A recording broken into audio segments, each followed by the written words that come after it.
방송에서 제공하는 투자 정보는 투자 판단에 대한 조언입니다.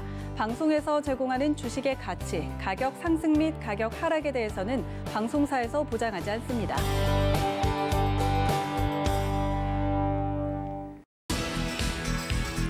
안녕하세요. 베스트 트레이딩맨 거래자들 진행의 도지은입니다. 오늘 시장 이번 주는 FOMC 회의라는 큰 이슈를 앞두고 있죠. 그렇기 때문인지 우리 시장, 양시장 모두 좀 눈치 보기 장세를 보였는데요.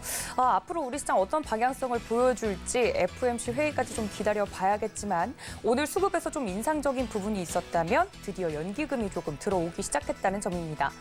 이건 무엇을 의미하는지 오늘 시장의 이슈들 어떻게 풀이하면 좋을지 오늘도 위원님과 함께 이야기 나눠볼 테니까 채널 끝까지 고정 부탁드립니다. 또 본 방송에서 제공해 드릴 정보는 투자 판단에 대한 조언일 뿐 해당 주식의 가치나 수익률을 보장하고 있지는 않고요. 또 서울경제TV는 자본시장 통합법을 준수하고 있습니다. 1:1 투자 상담과 유사 수신행위 등 모든 불법 사항을 엄중하게 금지하고 있다는 말씀까지 전해드리면서 베스트 트레이딩맨 거래자들 힘차게 출발합니다.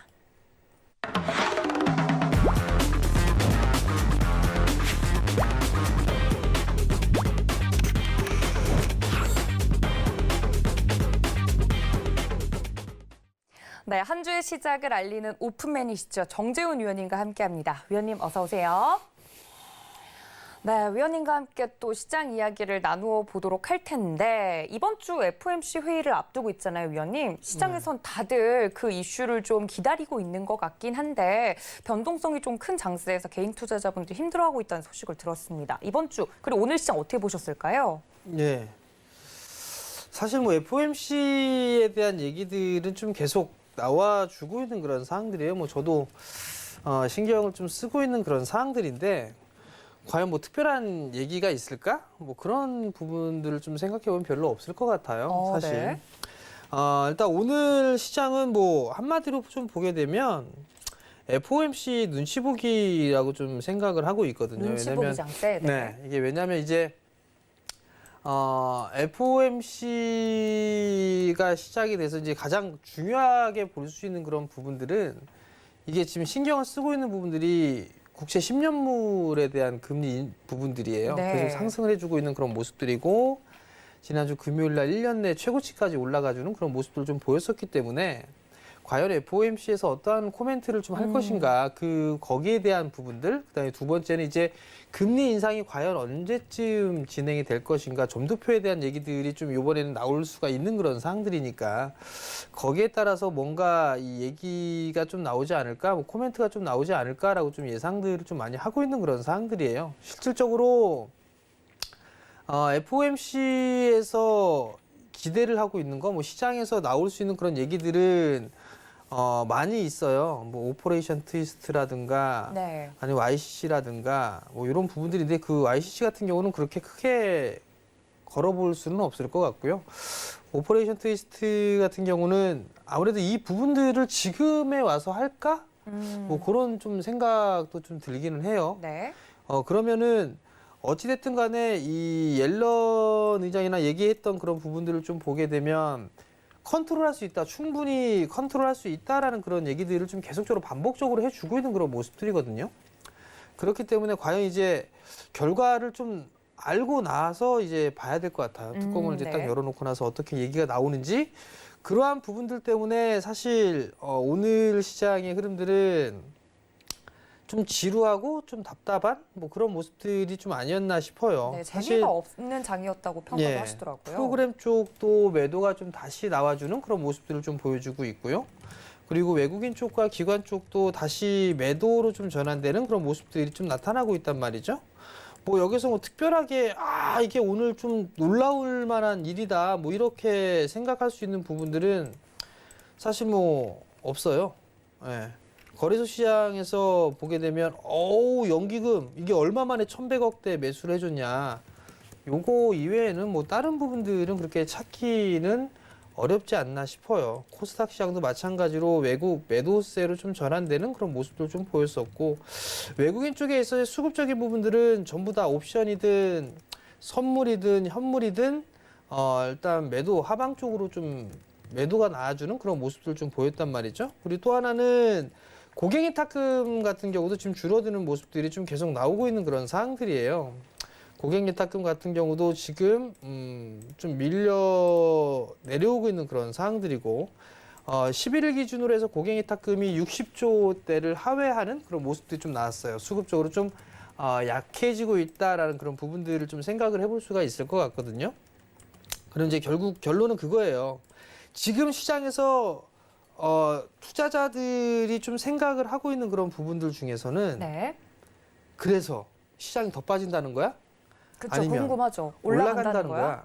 그게 일단은 딱 명확하게 답을 드리자면 지금은 죽을 수가 없는 시장이에요. 지금은 과거에서처럼 뭐 이렇게 상투를 치고서 급격하게 하락을 해 나가는 뭐 그런 시장은 아니라고 봐요. 왜냐하면 이게 지금 상황에서는 유동성 장세예요. 유동성에 대한 부분들이고 그 유동성의 힘으로 인해서 이만큼 많이 올랐어요.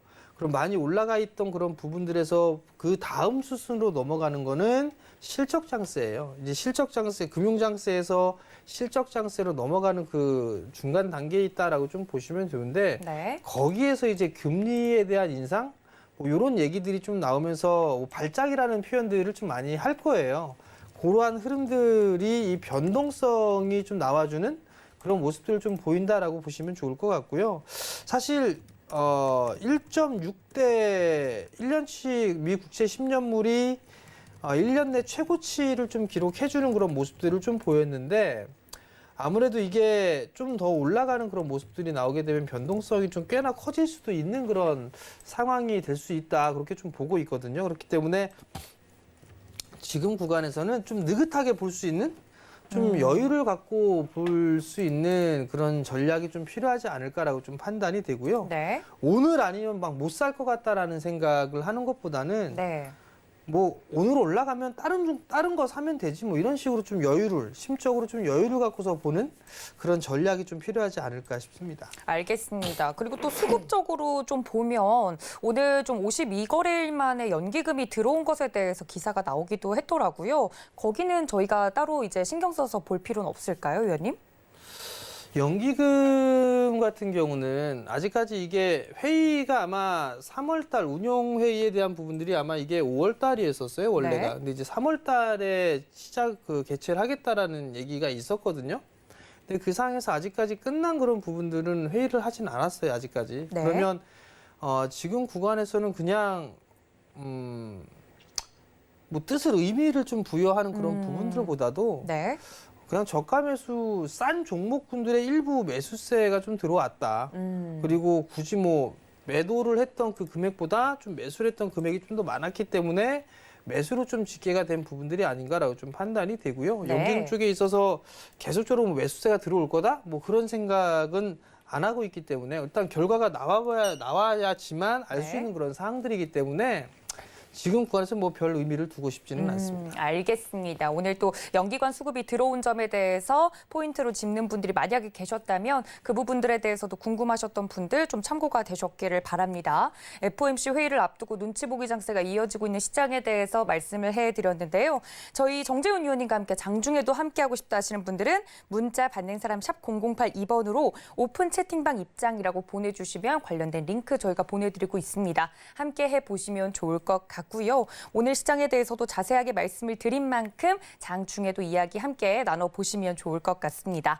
자, 오늘 시장 같은 경우 이번 주 내내 FOMC 회의에 좀 눈이 쏠린 그런 모습인데요. 앞으로 시장 쉽게 꺾이진 않을 것이다라고 이야기는 해드렸지만 매일매일 이슈가 넘치고 있는 시장입니다. 오늘도 여러 가지 이슈들 준비가 되어 있었는데요. 투데이 이슈 함께 만나보시죠. 네, 오늘도 두 가지 이슈를 준비를 했습니다. 지난주 가장 핫했던 이슈 중에 하나를 꼽으라면 역시나 쿠팡의 미국 시장 대비였겠죠. 시장은 쿠팡 효과로 주가가 급등한 창투사 관련주들을 주목하는 그런 모습을 보이기도 했는데 제2의 쿠팡 찾기에 급급한 모습입니다. 관련된 이슈 이야기 나눠보도록 하고요.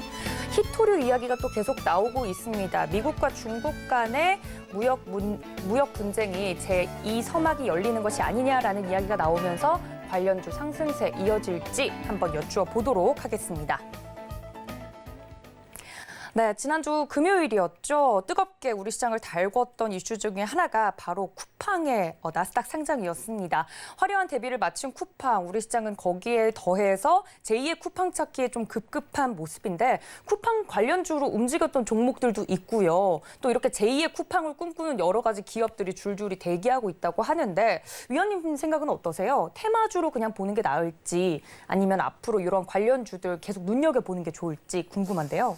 저는 개인적으로 테마성 흐름들이 아닌가 싶어요. 네. 근데 이게 한편도 생각을 해보게 되면 만약에 쿠팡이라는 기업이 국내에 만약에 상장을 했다라면 네, 미국이 아니라 국내에. 네, 그만큼의 평가를 좀 받을 수 있을까? 절대로 못 받는다고 봐요. 과평가됐다고 네. 생각하시는군요. 그런 부분들에 있어서는 평가를 못 받는다라는 거고 쿠팡이 있어서 이게 그 인정을 받는 그런 부분들에 있어서는 새벽 배송에 대한 부분들이 있어요. 그렇죠. 네. 로켓처럼 빠르게 지금 배송해주는. 미국에 있는 그 택배 아마존이나 이런 기업들 같은 경우도 그렇게는 못했거든요. 네. 근데 그런 부분들을 인정을 받아서 그만큼의 가치를 해준 거거든요. 근데 네. 국내로 또 돌아와서 보게 되면 그 쿠팡에 있어 새벽 배송 이 부분들에 있어 법적인 또 위배되는 그런 부분들이 좀 있던 것 같더라고요 보니까. 그러니까 아예 이제 미국 쪽에 상장을 했던 그런 부분들이고 거기에 네. 이제 지분을 가지고 있는 그런 기업들이 좀 상승을 해주고 그런 모습들을 좀 보였었는데 사실 대체적으로 보게 되면 이 쿠팡에 대한 이런 부분들로 인해서 창투사들이 좀 급등을 해주는 그런 모습들을 좀 보였었어요. 근데 네. 이게 과거에는 가상화폐라든가 이런 부분들의 관련주들이 좀 엮이면서 몇몇 창투사들이 좀 급등을 해주는 그런 모습들을 좀 보였었거든요. 네. 그리고 난 이후에 쉬어가는 그런 모습들이 좀 나왔었고 다시 이제 쿠팡이라든가 이런 기업들의 관련 지분 투자를 했다거나 뭐 그런 기업들이 좀 상승을 해주는 그런 모습들이 좀 나왔었어요. 그리고 난 이후에 또 보게 된다라면 이제 제2의 쿠팡을 찾는다 뭐 한다 하면서 기사거리가 많이 나와주고 있는 그런 모습들을 좀 보였었단 말이에요. 네. 결국 이런 부분들을 보게 되면 뭐 쿠팡으로 인해서 어느 정도 좀 상승을 해주는 그런 모습들 좀 보였었고 가상화폐에 대한 부분들, 쿠팡에 대한 부분들 이런 이슈들이 좀 맞물리면서 상승을 해주는 그런 모습들을 좀 보인 게 아닌가라고 좀 판단이 되고요. 또 한 부분들은 시장이 지금 현재 좀 불안한 뒤숭숭한 그런 모습들을 좀 보이다 보니까 비교적 큰 종목군들보다 비교적 좀 작은 종목군들, 가벼운 종목군들에 있어서 테마성 흐름들이 지금 구간에서는 좀 나오는 게 아닌가라고 좀 판단이 돼요.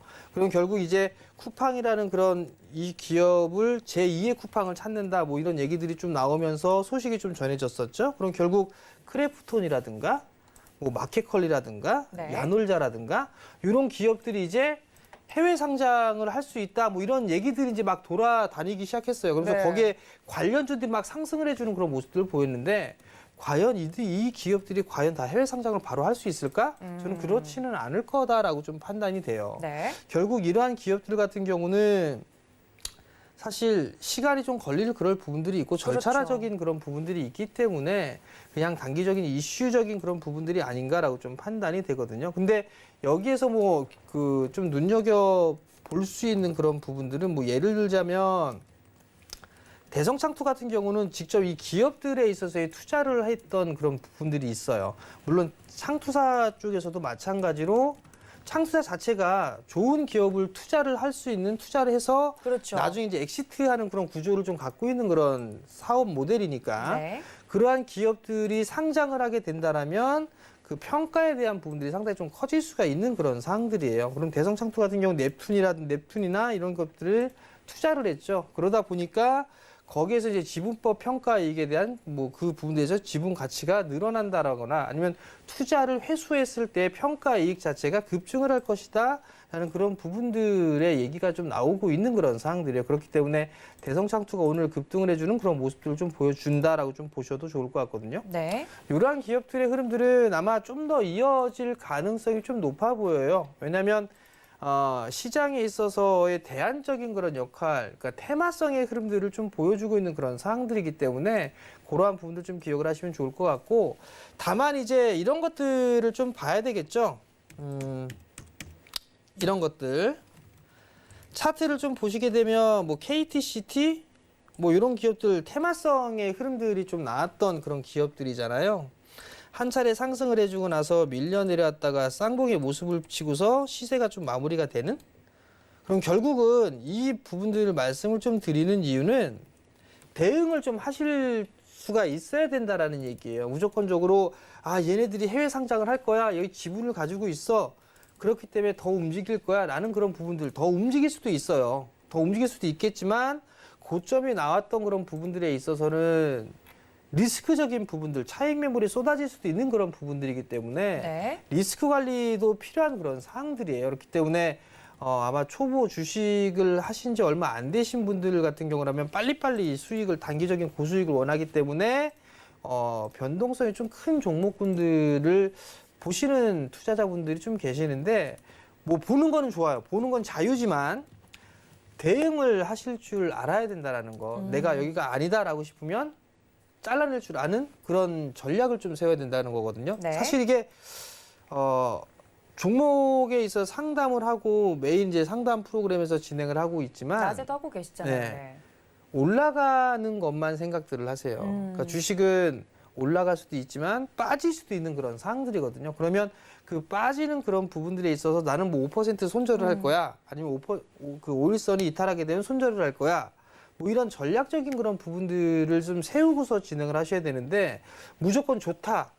더 올라갈 것 같다라는 것 때문에 조금 더 수익을 내고 나와야지 뭐 이렇게 생각들을 좀 하시는 분들, 투자자분들이 좀 많이 있어요. 네. 대응점을 좀 잡고서 하셨으면 좋겠다라는 거. 근데 그 말씀을 좀 드리고 싶고 네. 이들 기업들은 조금 더 올라갈 가능성이 좀 높아 보여요. 아, 그래요. 네. 알겠습니다.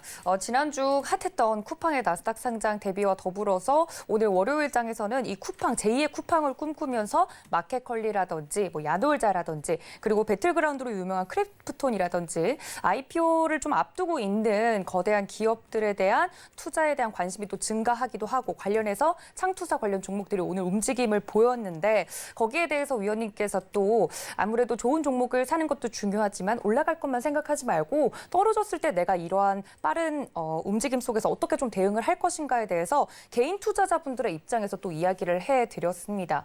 사실 최근 주식시장에 들어온 개인 투자자분들은 시장이 무조건 올라갈 거라고만 생각하실 수밖에 없는 게 시장이 올라와만 왔잖아요, 위원님. 네. 그래서 많은 분들이 좀 종목을 사면 그래도 좀 버티면 올라갈 거야 하는 그런 생각들을 갖고 계신 것 같긴 해요. 상담하실 때도 그렇게 좀 따끔한 소리 해주시나요, 위원님?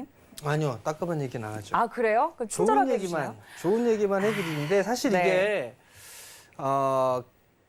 괜찮은 주식군들, 네. 그러니까 이제 예를 들면 테마성의 흐름들이 아니라 실적으로 움직였던 그런 기업들 같은 경우는 이격이 정말 너무 과도하게 벌어져 있지 않은 기업들 같은 경우는 대부분 다 저는 그 이상 올라갈 것으로 좀 예상을 하고 있어요. 그 이유가 아직 초반에도 말씀을 드렸지만 시장이 여기서 죽어나가는 그런 시장은 아니다라고 좀 판단을 하고 있거든요. 그렇기 때문에 뭐 예를 들면 대형주들 뭐 삼성전자며 LG화학이며 뭐 이런 기업들 다 고점권에 매수를 해가지고 마음고생이 좀 심하다 뭐 이런 말씀들을 하시는 분들이 있고 뭐 철강 쪽 섹터라든가 이런 쪽 많이 있어요. 2차 전지 쪽 있고 다 있는데 중요한 거는 그들 기업들 같은 경우는 성장을 할 수 있고 새로운 사업을 하고 있고 실적이 늘어나는 그런 사업이에요. 네. 그리고 정부 정책에 대한 부분들이 있고 그렇다는 얘기는 이게 숫자가 점점점 늘어난다는 거거든요. 그럼 네. 숫자가 늘어난다는 얘기는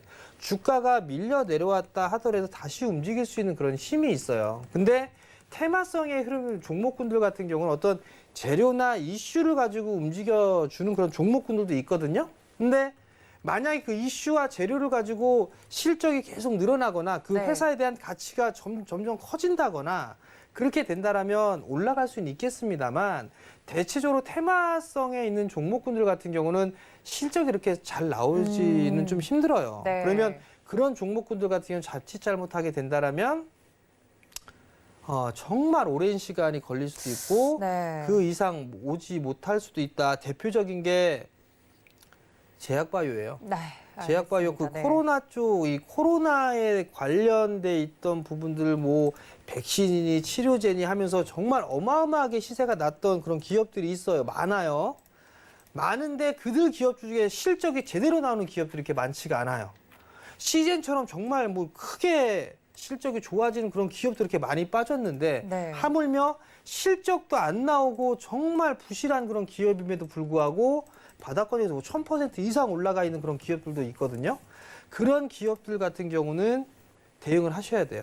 평생 그 자리때 다시 못 올라갈 수 있는 그런 종목이 좀 될 수도 있다라는 거. 결국은 실적이라는 거를 좀 확인을 하셔야 된다라는 걸 좀 말씀을 드리고 싶습니다. 알겠습니다. 종목이 그냥 버틴다고 해서 무조건 올라오는 것이 아니라 정말 실질적으로 내가 투자할 만한 가치가 있는 기업인가 여러분들 꼭 확인해 보시고 투자를 해 보시길 바랍니다.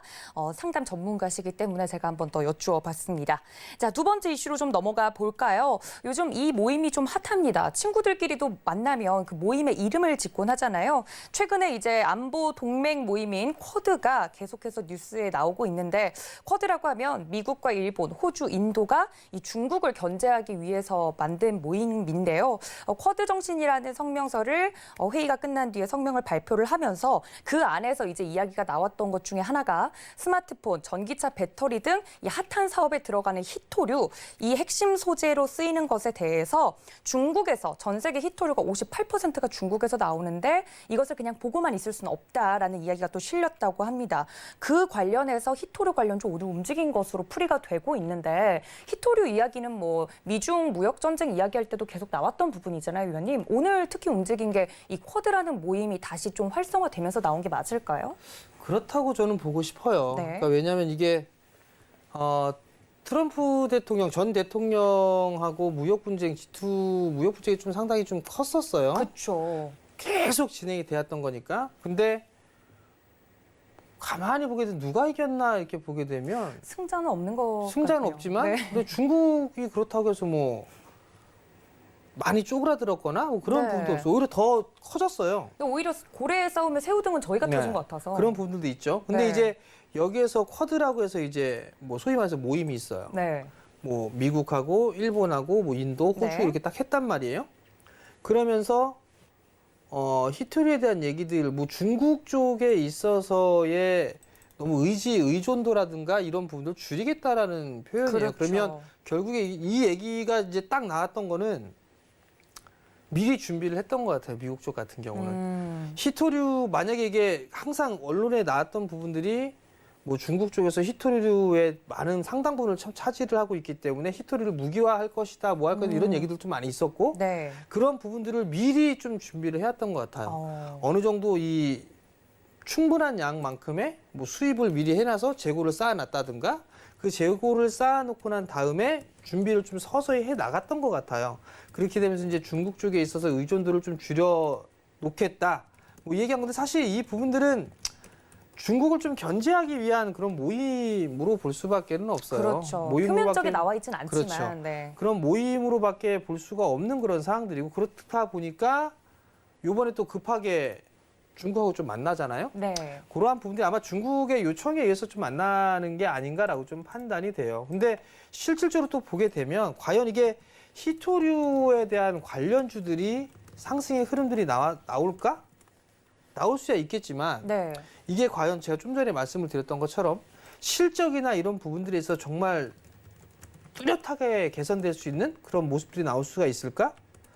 그건 아닌 것 같거든요. 그러면 이 또한 마찬가지로 테마성 흐름들로 좀 봐야 돼요. 그러면 예를 이것도요? 들어서 네. 뭐 실적이 정말 좋아질 수 있고 뭐 그런 부분들이 나온다라면 정말 해외 광산이 있다든가 네. 뭐 그런 부분 예전에 이제 포스코처럼 그런 부분에 풍부한 자원을 가지고 있는 광산이 있다든가 뭐 그런 네. 기업들 같은 경우는 나름대로 좀 관심을 받을 수는 있을 거예요. 근데 이제 그렇지가 않다라면 이 또한 마찬가지로 그냥 테마성의 흐름들이 좀 되지 않을까 뭐 그렇게 좀 판단을 하고 있고요. 네. 그리고 이 또한 마찬가지로 대응을 할 필요성은 있지 않을까 싶어요.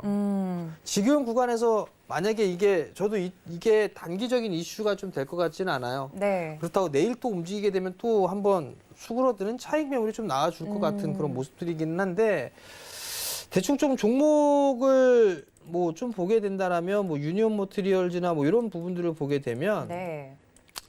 작년 같은 경우도 이렇게 한 차례 움직였다가 쉬어가는 그런 모습이란 말이에요. 그럼 이렇게 박스권형으로 이렇게 진행이 되는 것 같거든요. 지금 구간 자체가. 그럼 결국은 요 구간 밴드 내에서 좀 움직이는 부분들이 아닌가라고 좀 판단이 돼요. 그렇기 때문에 이러한 종목군들 같은 경우는 차라리 상단 자리 때 5,000원 정도 때까지 요 5,000원 언저리 때에서 매도를 해야지라고 예상을 하고 대응을 하면 충분할 것 같아요. 오히려 이격이 과도하게 뭐 이런 시기 때에 했던 것보다는 차라리 이렇게 이격이 좀 좁혀지고 있고 이제 거래량이 좀 서서히 늘어나는 시기에 차라리 이렇게 짧게 손절을 잡고 좀 보게 된다라면 이런 종목군들이라면 오히려 테마의 흐름들을 놓고 봤을 때는 좀 더 수익을 내기가 수월하지 않을까? 그렇게 좀 말씀을 드리고 싶고요. 네. 다만 이제 거래량이 좀 상당히 많아요. 많은 그런 부분들이 있기 때문에 등락이 좀 상당히 클 거예요. 그래서 대응이 좀 되시는 분들 위주로만 좀 보시면 좋지 않을까 그렇게 좀 말씀을 드리고 싶습니다. 알겠습니다. 뭐 중국과 미국이 사이가 안 좋은 건 하루 이틀 일이 아니죠. 관련해서 히토류 관련주들 오늘도 움직였는데 뭐 정보 보안과 관련해서는 5G 이야기 앞으로도 계속 나올 것 같고 또 뭐 백신이라든지 이 히토류 관련해서도 계속해서 마찰이 되는 부분들 단발적으로 움직임들은 있겠지만 역시나 테마성 흐름으로 보고 옥석 가리기가 필요한 부분이 있겠다라고 말씀을 드리면서 오늘 대표적으로 움직였던 유니온 관련된 종목들 말씀을 드렸으니까 참고해 보시기를 바랍니다. 자, 오늘 투데이 이슈 여기서 마무리를 짓기 전에 여러분들 노란톡 활짝 열어두고 있습니다. 서울경제TV 배트맨 검색하시고 들어오시거나 현재 하단에 나가고 있는 QR코드 통해서 입장 가능하니까 많은 참여 부탁드리고요. 저희 정재훈 위원님과 함께하고 싶으신 분들은 특히나 샵 0082번으로 여러분들 문자 보내주시면 오픈 채팅방 입장할 수 있는 링크 보내드리도록 하겠습니다. 많은 참여 부탁드릴게요. 자, 저희는 그렇다면 마켓 트렌드 시간으로 다시 돌아오겠습니다. 잠시만요.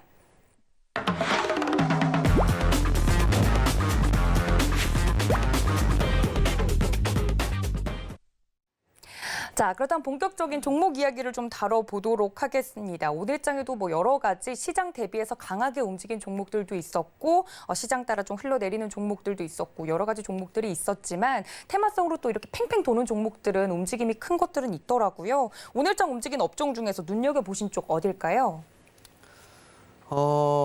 쿠팡 관련주? 쿠팡 관련주요? 그거 아까 테마성으로 잘 봐야 된다고 하셨잖아요, 의원님.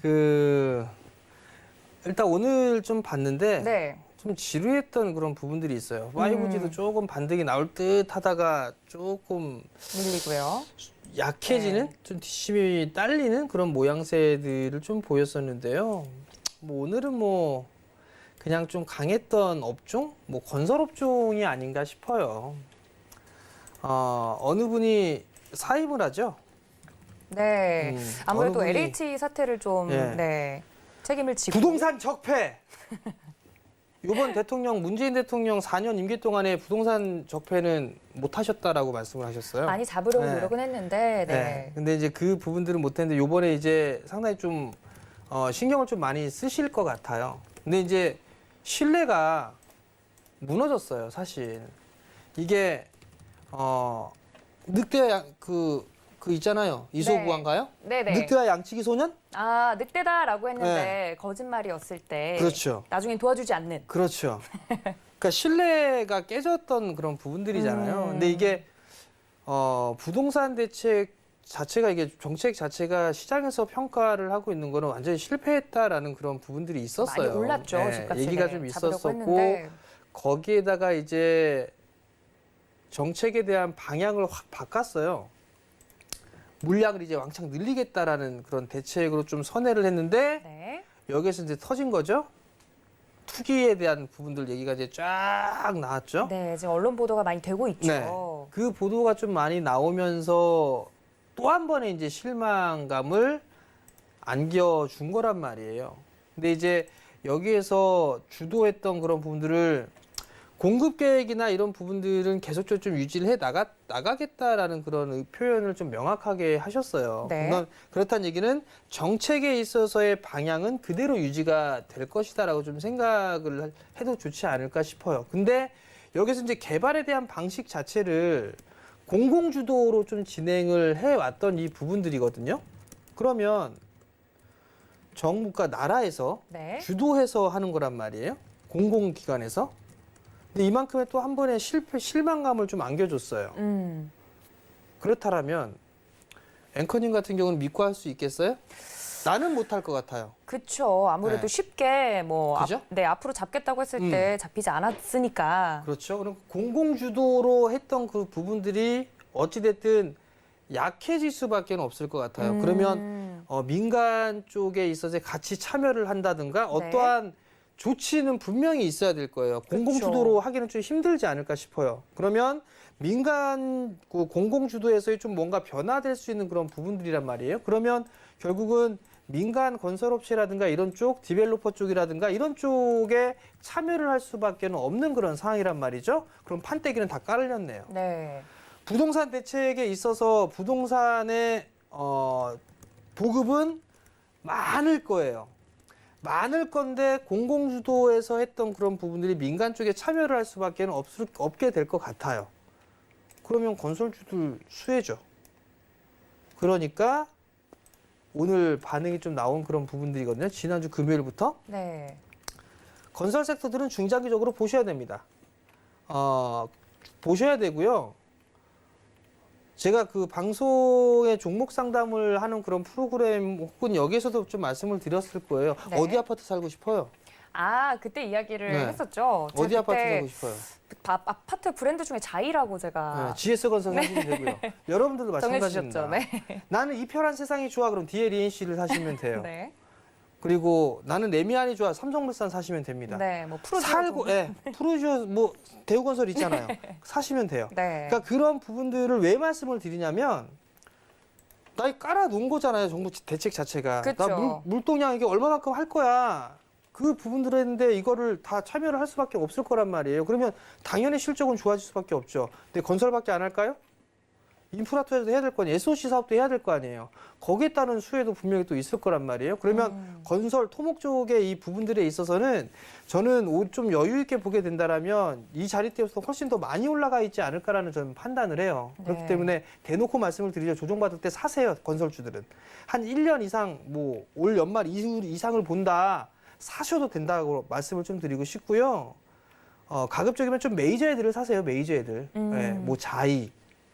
이 편한 세상, 그 다음에 또 그 저거 있잖아요. 레미안, 네. 뭐 이런 것들 있죠.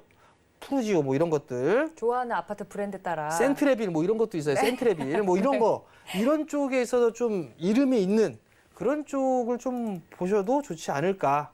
그렇게 좀 말씀을 드리고 싶습니다. 알겠습니다. 뭐 LH 투기 의혹과 관련해서 지금 계속해서 언론 보도가 나오고 있는 상황에서 좀 그 이슈와 더불어서 사임을 표명한 장관 이슈도 나오면서 여러 가지 건설주 이슈들이 많지만 적어도 공공으로 하는 부분이 약해지면 민간 관련해서 건설주들 움직일 수 있지 않을까 말씀을 드리면서 오늘장 움직이는 업종에 대해서 건설주 꼽아 주시면서 이야기를 해드렸습니다. 참고를 해주시면 좋을 것 같고 그렇다면 내일장 움직일 업종 이야기를 또 나눠보도록 할 텐데요. 뭐 금리 이야기라든지 부양책 이야기를 계속 할 수밖에 없는 이유가 경기가 앞으로 회복될 것으로 가면 뭐 경기 성장주냐 가치주냐 이런 이야기가 계속 나오고 있는데 어느 쪽을 좀 봐야 될지 많은 분들이 궁금해하시는 것 같아요. FOMC 회의 앞두고 어느 쪽을 좀 저희가 눈여겨보는 게 답일까요, 위원님? 실적이 좋은 애들을 봐야겠죠. 실적이 돈을 잘 버는 기업들. 그렇죠. 네. 근데 이제 시장에서 지금 딱 당시에 지금 현재 구간을 놓고 보게 되면 기업들이 좀 많이 빠지는 그런 모습들은 좀 보였었어요. 그러니까 단적으로 좀 보게 되면 S&P 지수나 이런 기업들 같은 경우는 좀 많이 올랐어요. 네. 많이 올라가는 그런 모습들을 좀 보였는데 문제는 지금 어떤 부분들을 좀 보여야 되겠냐면 이런 부분들 한번 볼까요? 지금 나스닥 시장이나 이런 부분들을 좀 보게 되면 네, 기술주 중심이요. 네, 대충 좀 보게 된다면 S&P 500이나 다우지수 같은 경우는 올라가주는 그런 모습들을 좀 보이고 있어요. 오늘도 신고가의 모습들을 좀 보여주고 있고 근데 여기서 좀 보게 되면 나스닥 같은 경우는 다우존스 산업지수 같은 경우도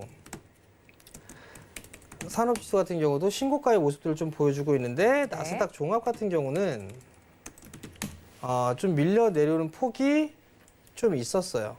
그렇다는 얘기는 금리 인상에 대한 그 두려움, 우려감 이 부분들 때문에 기술주들이 좀 밀려 내려오는 그런 모습들을 좀 보이게 된 거란 말이에요. 그러면 결국은 금리 인상기에는 성장 섹터들이 조금 밀린다라는 그런 부분들이 얘기가 좀 나와주고 있는 상황이기 때문에 네. 이 부분들 때문에 한국 시장도 좀 영향을 받는 그런 부분들이 아닌가라고 좀 판단이 되거든요. 근데 냉정하게 보게 되면 올해 그리고 내년도 확실하게 이익치가 상향되는 섹터, 가장 큰 섹터는 IT 섹터예요. 네. IT 섹터와 이익에 대한 전망치에 대한 규모는 제일 큽니다. 저는 그렇게 좀 판단을 하고 있고 그렇게 체크를 좀 하고 있거든요. 네. 근데 지금 기술주들, 그러니까 나스닥 시장이 조금 흔들리는 그런 모습들이 나오고 있고 S&P 500과 산업재 쪽 다우지수가 신고가의 모습들을 보여주니까 그래도 산업재 쪽 섹터들, 경기 민감주들이 네. 좀 상승을 해주는 그런 모습들이 보여주고 있어요. 근데 즉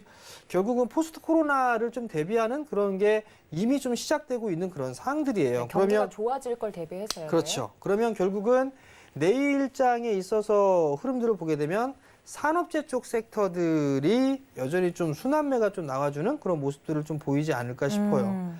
철강 쪽하고 화학 쪽 섹터들 같은 경우는 네. 오히려 순환매가 좀 지속되지 않을까라고 좀 판단이 되는데 기계는 여기 안 들어갈까요, 위원님? 기계도 들어가겠죠. 왜냐하면 네네. 이게 기계 쪽 같은 경우도 인프라 투자에 대한 부분들 굴삭기 판매가 늘어난다라는 거, 그리고 미국 쪽 같은 경우도 인프라 투자는 좀 지속적으로 할 수밖에 없는 그런 상황들이기 때문에 네. 그런 종목군들이 좀 많이 올라가고 있는 그런 상황들이란 말이에요. 오늘도 좀 올라주는 그런 모습들 좀 보였고요. 근데 철강주들 같은 경우는 최근 들어서 이제 조정을 받고 조금 움직여주는 그런 모습들을 좀 보였단 말이에요. 조선주 움직임이 나왔었고 건설주 움직임이 나왔고 그다음에 화학주 흐름도 나왔고 기계도 나왔어요. 그러면 그 다음에 이제 철강 쪽에 순환매가 좀 나올 가능성이 좀 있어 보여요. 그리고 화학 쪽 같은 경우도 효성 그룹주들 같은 경우 최근 좀 상당히 강한 모습들이 좀 나왔던 부분들이 오늘도 네, 나오더라고요. 신성장에 대한 그런 부분들이 있으니까 거기에서 이제 화학 섹터들 중에서도 마찬가지로 뭐 2차 전지 쪽에 소재 쪽의 사업을 좀 신규 사업으로 판다든가 아니면 업황이 좀 개선된다든가 이런 기업들이 좀 있거든요. 그럼 그런 업종군들, 종목군들 같은 경우는 순환매가 좀 나올 수가 있을 거예요. 저 화면에 OCI가 좀 보이기는 하는데 네. OCI는 12만 원대에서 사시면 안 되고요.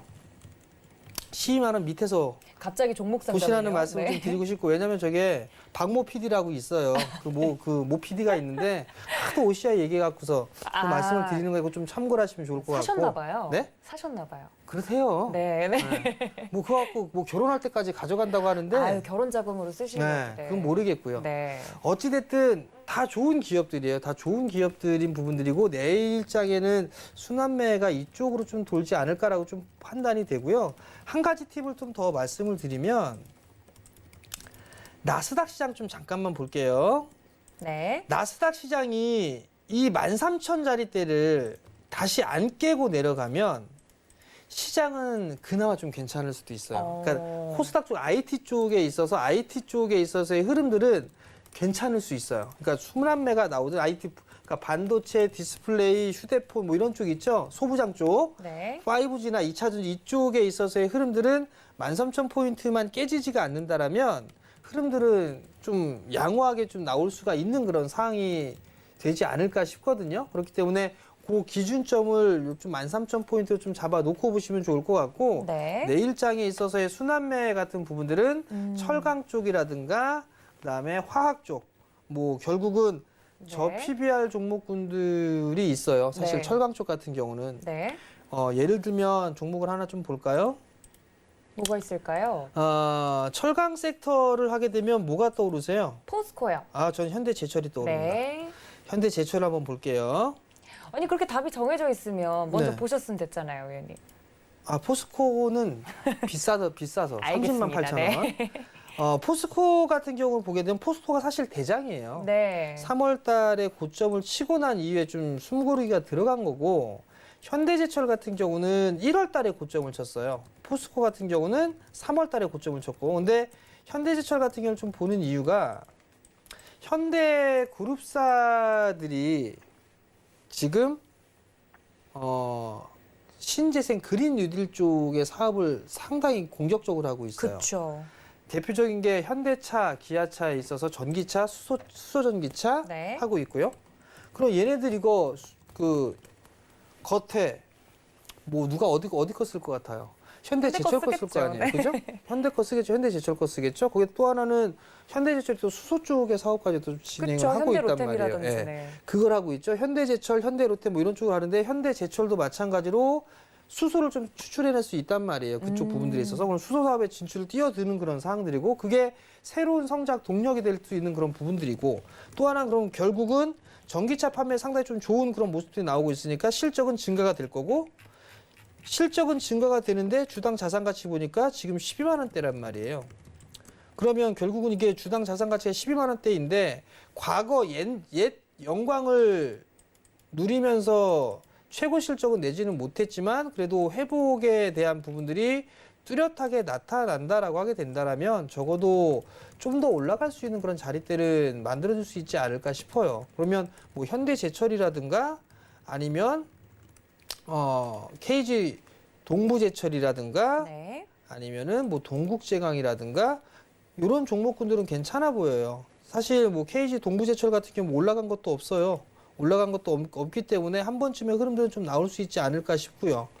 그다음에 뭐 세아제강이랑 뭐 세아베스트 이런 쪽도 그린딜 쪽에 있어서 지금 풍력이라든가 이런 쪽 사업까지 진출을 했단 말이에요. 네. 그런 부분들이랑 맞물리게 된다라면 흐름들은 좀 더 나올 수가 있고 사실 저 PBR이에요. PBR 자체가 상당히 좀 낮은 그런 상황이거든요. 그렇기 때문에 이러한 종목군들을 좀 보면 좋을 것 같고 화학주들 같은 경우는 사실 뭐 대표적으로 효성그룹주들을 좀 볼 수가 있을 것 같은데 실적에 있어서 완전히 이제 턴어라운드가 되는 그런 기업들이 대표적이에요. 효성그룹주들 자체가. 그렇기 때문에 그런 종목군들은 여전히 좀 관심 있게 좀 봐야 되지 않을까 그렇게 좀 말씀을 드리고 싶습니다. 알겠습니다. 내일장 움직일 업종 철강과 화학 섹터 이야기를 해주시면서 여전히 저평가를 받고 있는 종목들 몇 가지를 짚어봤습니다. 철강, 화학, 그리고 기계까지 경기 민감주로 움직이는 종목들에 대해서 IT 이외에도 볼만한 종목들로 이야기를 해드렸으니까 참고가 되셨기를 바랍니다.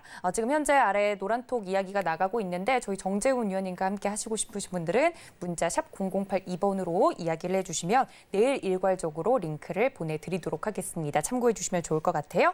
자, 저희는 마지막 코너만을 남겨두고 있습니다. 베스트 스탁 시간으로 돌아올게요. 잠시만요.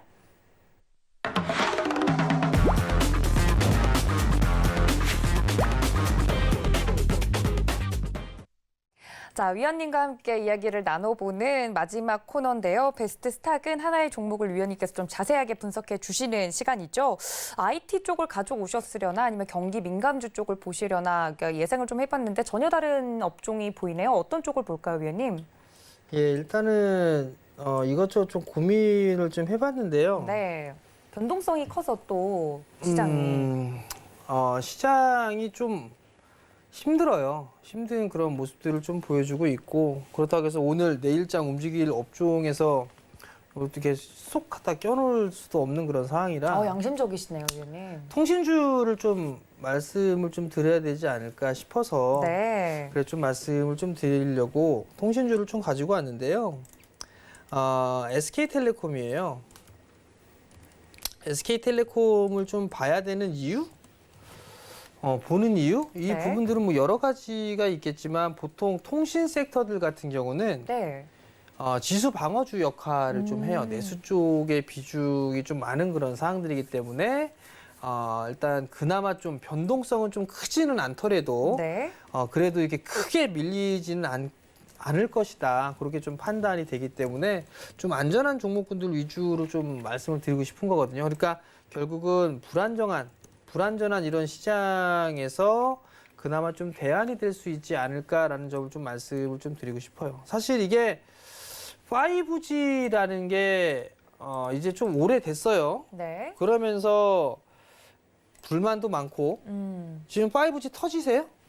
5G 근데 약간 위치에 네. 따라서 복불복이 심하더라고요. 저는 그죠? 심지어 오늘 소개를 해드리는 네.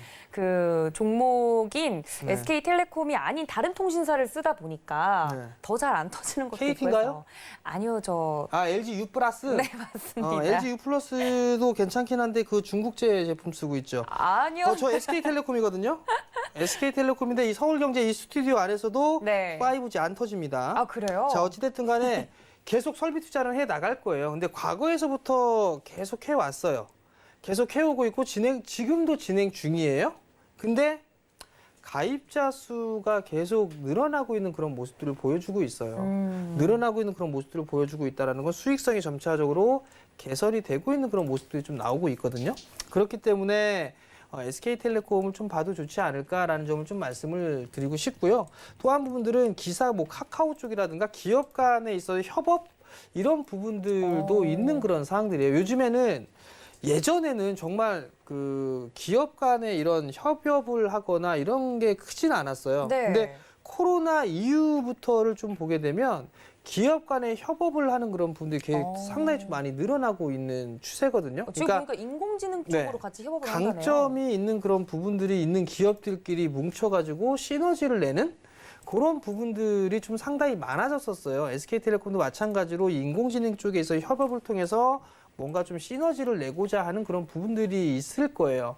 그러면 결국은 이러한 부분들이 실적이나 성장을 좀 꾀하는 그런 부분들이거든요. 그러면 결과론적으로 말씀을 드리자면 뭐 좋은 그런 모습들이 좀 보일 수가 있겠죠. 그러면 한번 실적이라든가 이런 부분들을 한번 보자고요. 실적 추이라든가 이런 부분들을 보게 되면 뭐 전체로 보게 되면 2017년도 연간 기준으로 보게 되면 지금 나와 있는 기준으로 하면 2017년도 이후부터 역성장을 좀 계속적으로 해왔어요. 역성장을 해오면서 2019년도 때에 최저 실적을 기록을 했어요. 근데 올해 작년이죠, 작년을 보게 되면 코로나 이슈가 있었음에도 불구하고 실적은 재작년보다 더 좋았습니다. 그러면 이제 여기서 실적에 있어서의 바닥은 나왔다라고 좀 보시면 좋을 것 같거든요. 그래서 19년도에 일단 실적에 저점은 나왔다라고 가정을 하고 네. 차트를 조금 더 이어보게 되면 주봉이에요. 주봉을 보게 되면 19년도에 실적의 저점이 나왔어요. 19년도에. 그리고 난 후에 코로나 이슈로 인해서 빠졌어요. 근데 실적은 19년도보다 더 좋게 나왔어요. 주가는 19년도 주가 수준보다도 안 됩니다. 그럼 이런 종목군들 같은 경우는 충분히 매수를 해도 된다. 그 부분을 좀 말씀을 좀 드리고 싶고요. 이 자리 때 못 넘어갈까 싶어요. 앞자리 숫자 한 번은 바뀌어야겠죠.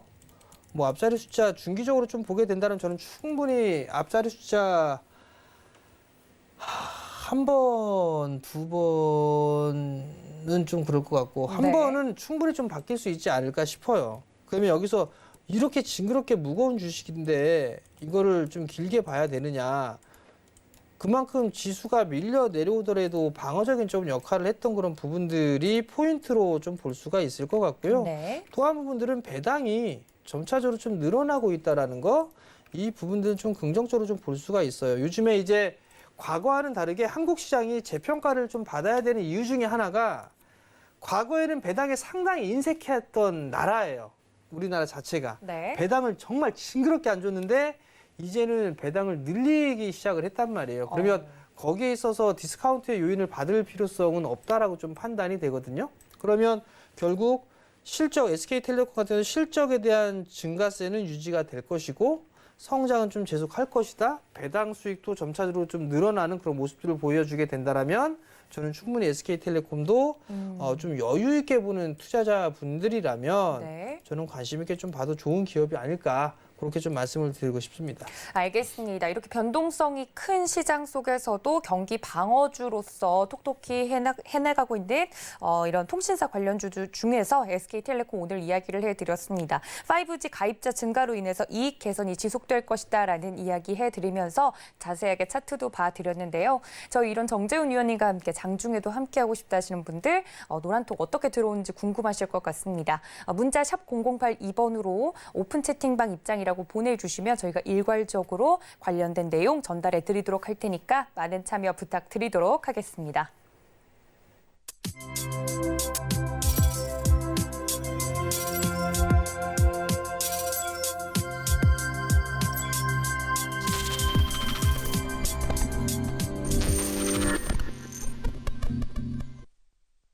네, 오늘도 정말 시장에 대해서 이슈에 대해서 자세하게 이야기를 해주신 저희 정재훈 위원님께 감사 인사 드리도록 하겠습니다. 위원님 고맙습니다.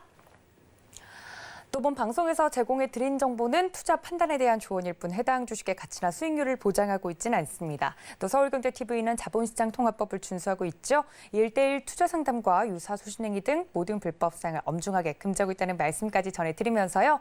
종목 고민 있으신 분들은 이어지는 심야상담소까지 많은 시청 부탁드립니다. 저는 여기서 인사드리겠습니다. 시청해주신 여러분 고맙습니다.